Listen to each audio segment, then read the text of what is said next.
வணக்கம் மக்களே, நான் உங்க கோகுல். இப்போ நம்மளுடைய நியூஸ் சேனல்லயும், சமூக ஊடகத்திலயும் ஒரு நியூஸ் ரொம்ப பரவலாக சுற்றி திரிஞ்சுகிட்டு இருக்கு.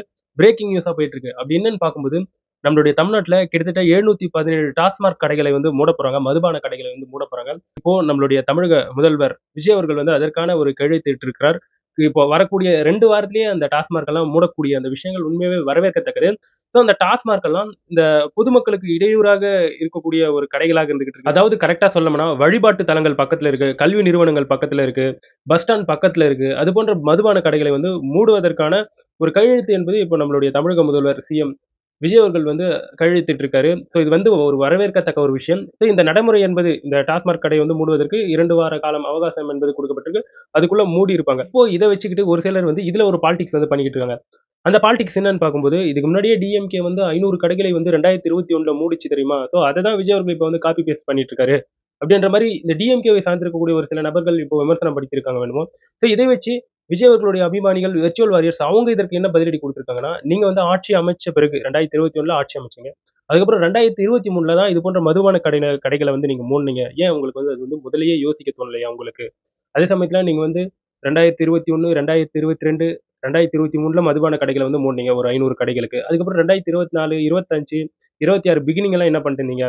ஸோ அப்பல்லாம் மதுபான கடைகள மூட வேண்டியது தானே அப்படின்ட்டு, இங்க டிவிகேவை சார்ந்திருக்கக்கூடிய சோசியல் மீடியாஸ் இவ்வாறான கருத்துக்களை பதிவு பண்ணிட்டு வராங்க. இன்னொரு பக்கம் விஜய் அவர்களுக்கு சரியான ஒரு நல்ல பேர் கிடைச்சிட்டு வருதுங்க. ஏன்னா பதவியேற்ற செகண்ட் டேவே இந்த மாரி டாஸ்மாக் கடைய மூடுறது என்பது சூப்பரான ஒரு விஷயம்.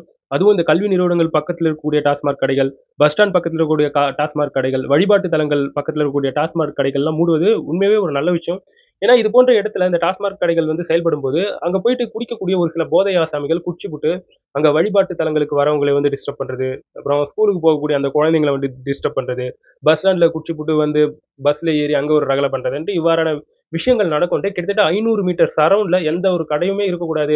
இப்ப 717 கடைகளை மூடணும் அப்படிங்கின்ற இந்த உத்தரவு உண்மையாவே மதிக்கச் சிறந்து சூப்பரான வரவேற்கத்தக்க ஒரு விஷயமாக திகழ்ந்துகிட்டு இருக்கு. இன்னொரு பக்கம் நம்மளுடைய தமிழ்நாட்டுல மொத்தமா 4765 டாஸ்மாக் கடைகள், மதுபான கடைகள் என்பது தொடர்ந்து செயல்பட்டு வந்துகிட்டு இருக்கு. நம்ம இதுக்கு முன்னாடி எவ்வளவு ஸ்ட்ரைக்கு, எவ்வளவு பிரச்சனைகள் போயிட்டு இருந்தது. இந்த மாதிரி டாஸ்மாக் கடைகள் ஸ்கூல் பக்கத்துல இருக்கு, வழிபாட்டு தலங்கள் பக்கத்துல இருக்கு. இதெல்லாம் மூடணும் அப்படின்ட்டு எத்தனை பெண்மணிகள் போராடி இருந்தாங்க.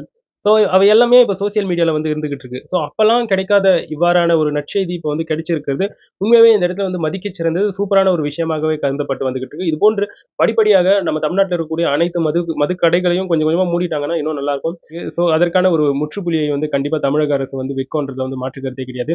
ஸோ இப்போ டாஸ்மாக் கடைகளை மூடி இருக்கக்கூடிய இந்த சம்பவத்தை வச்சு நீங்க என்ன நினைக்கிறீங்கன்றதை என்னோட கமெண்ட் செக்ஷன்ல பதிவு பண்ணுங்க.